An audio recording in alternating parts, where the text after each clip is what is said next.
Hello, folks. Welcome to another episode of Whiskey Callin'. Good to see you, folks. It's Sunday, and I went out yesterday and bought a few new bottles. So I thought I'd try a couple for you. Crack them open right now and give you guys my thoughts. We're kind of going on a bit of a peated Scotch theme here. So if you've got some peated Scotch, pour it and enjoy it.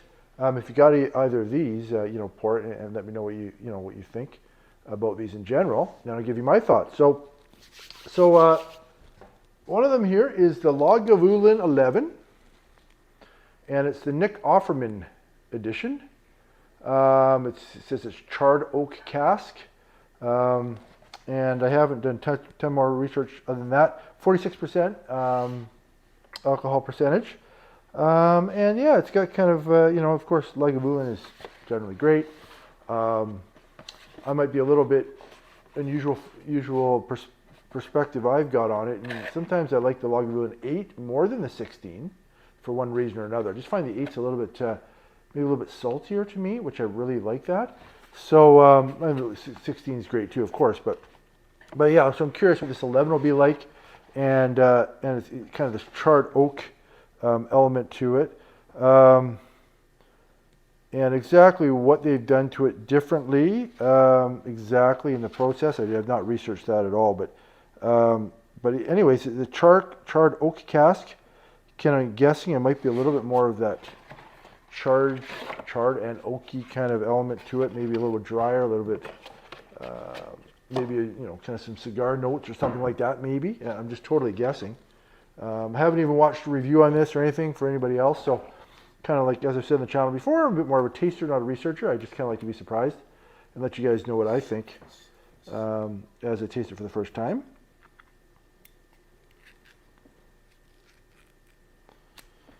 So we're gonna see what this one's all about. Okay, so I'm just gonna get a nice good, see if we can get a good cork pop here, folks. Oh yeah, that was good.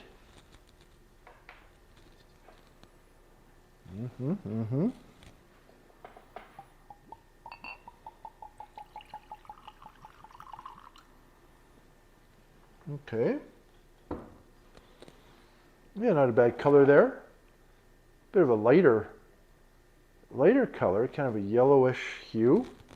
It'd be interesting to see what the color compares to an 8 or a 16. For some reason, I could be totally wrong here. I kind of remember the 16 maybe being a little darker than this. And maybe the 8 being a little lighter, but so makes sense. This might be kind of in the middle somewhere. Let's see what it smells like, folks. Yeah, definitely getting that I would say that charcoal, more of a cigar-y, charcoal-y, campfire on the nose. It's a little bit more than I recall from your average Lagavulin, let's say. But yeah, nice smell. Sort of a nice layered smell to it. Almost feels a little bit fragmented, or kind of have almost a bumpy smell, if that makes sense, in a really pleasant way. It's a really nice smell to it. Let's see what it tastes like.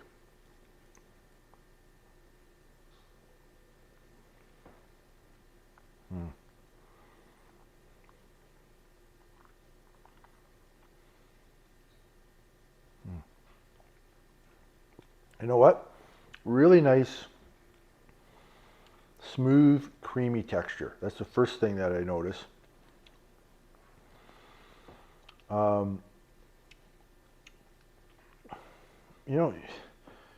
little bit thicker than maybe the other Lagavulins I've tried in a very nice way. Smooth, creamy, definitely some spice there in the second half of the sip. Almost maybe getting just a touch of light honey even on that first sip. So let's try one more sip and see what comes out here. Again, I smell it before the second sip, and there's almost the light honey.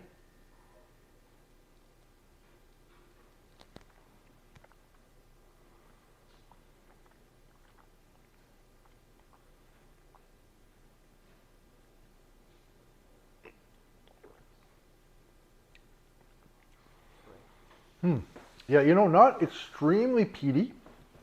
The smoke is there, but it's maybe just a little bit muted, like not really, really strong on that side of things. Definitely, you get the pop of alcohol. It's definitely got some heat to it, which is nice. And it's got more of a, sometimes you'll have like if I'm talking, let's say an Ardbeg Ugadale or something like that, which I really like, it's got a very thick viscosity to it. This has got a little bit of that, but I would almost describe it more as a creamy kind of thing going on, which is a little bit different yet again, just a little bit of a different type of texture. But yeah, really, really nice. Relatively subtle. Not, sometimes I'll find the 8, it's got that saltiness to it, that at least that's what I pick up, which I really, really like, and it's a little bit more of a rougher up and down ride as you work through the sip. And whereas the 16 is usually really kind of just smooth and smooth with that little hint of smoke that really kind of comes out, throughout the sip as well. This one, creamy, not as smoky, but does have that kind of maybe a bit more of that burnt charred thing going on too, which is quite delightful.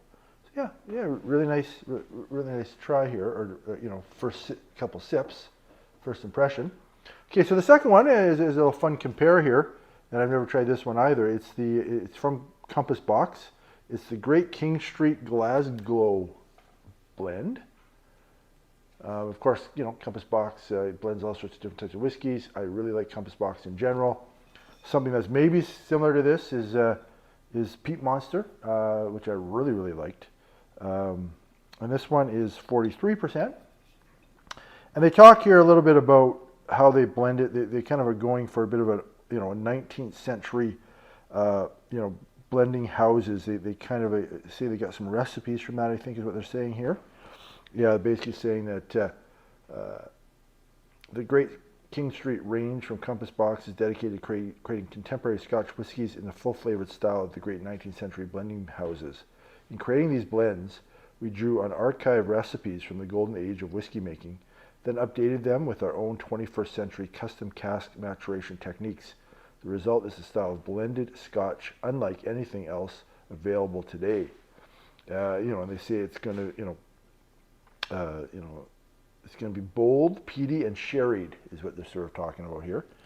So yeah, it sounds kind of good to me. I mean, I'd never heard of this one. Just saw it in the liquor store yesterday, and I'm very curious what this one's going to taste like. So hope you guys are enjoying something yourselves. You're having a good Sunday.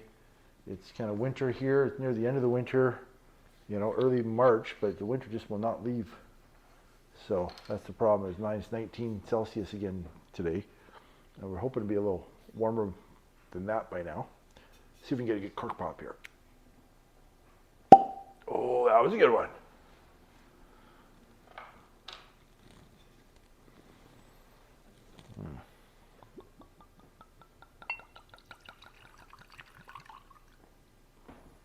Very excited to taste this one. I was very, very impressed with, like I was saying, the Peat Monster from Compass Box recently. So I'm very curious what this one's like. I'm going to clear the palate here with some water.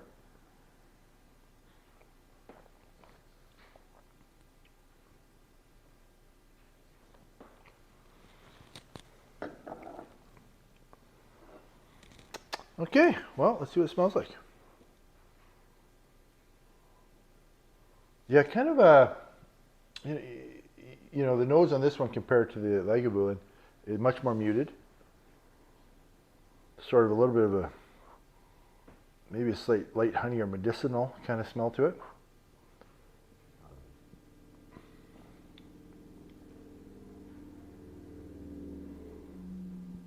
But yeah, actually not a very strong nose at all. I'm just going to kind of compare that. Yeah.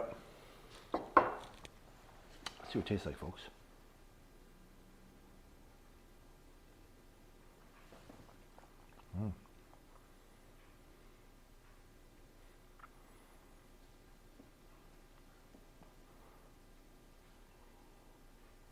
Mm.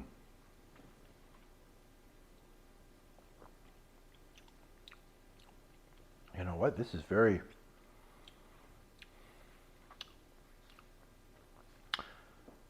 This one's kind of salty. Interesting. This is kind of got that saltiness to it. But it's kind of layered with almost like a light honey. Again, not really, really smoky and peaty, but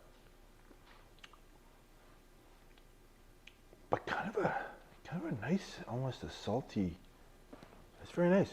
Try it again.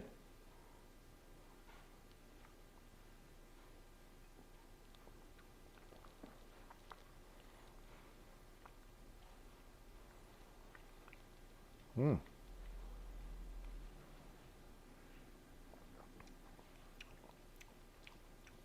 Yeah, I mean, these two, on the palate, not that different in a lot of ways. In some ways, pretty similar.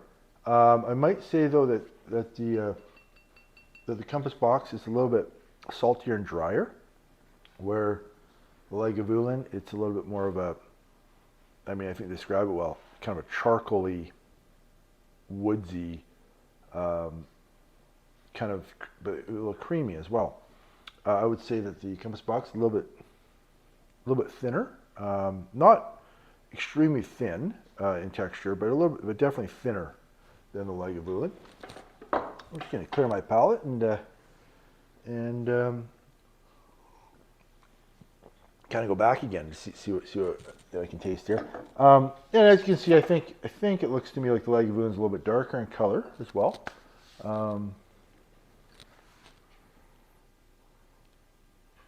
Yeah, the nose on the Lagavulin is definitely more going on in the nose for sure, but the palate is kind of interestingly close.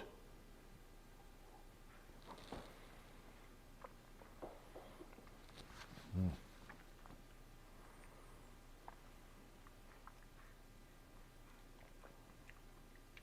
Wow. Yeah, the Lagavulin as well, definitely a little more of a spicy kick to it as well.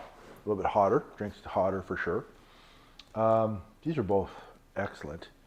Of course, just kind of starting a couple sips, in both these bottles. So I haven't had a lot of time to kind of sit with them and kind of really get a dram or two where you really pick up a lot of the notes. But these are both excellent starts to these two, and I would recommend them so far. So I'll maybe let you guys know as time goes on how they're doing and where they're coming from. But who knows? This might start a little bit of a peated series that I might throw out. I've got a couple other peated whiskeys that I want to talk about as well. So maybe I'll throw those out for you guys soon enough, and we get kind of into a peated series for you. Anyways, folks, hope you're having a great Sunday. Hopefully the weather will get nicer for us. Hopefully the weather's nice for you. And heading into a summertime here. And